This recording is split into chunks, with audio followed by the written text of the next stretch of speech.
ធ្លាក់ខ្លួនពីការរបួសដៃឆ្វេងជន់មានអន្លង់វែងរបងជើងស្ដាំដេកពេទ្យភូមិភាគសំមុតដល់អូនអើយកុំយំបងនៅរងទេអើយធ្លាក់ខ្លួនពីការរបួសព្រៃផ្សៃងើយ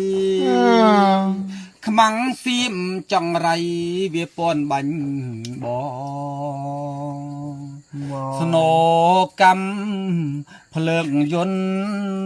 លន់ដូចបាំងភ្នំលឺស្គរក្រឹមក្រឹមអូនត្រកផ្កាស្លាងលោកទ្រូសាបងក្រាបគិចគ្រាប់អូនក្រាបភ្លេងការបងកោយធម្មតាអូនកោយទ្រូងប្តីទួងបីបងស្លាប់តែស្លាប់មានន័យបើស្លាប់អត់ន័យក៏ដើមបីជាតិ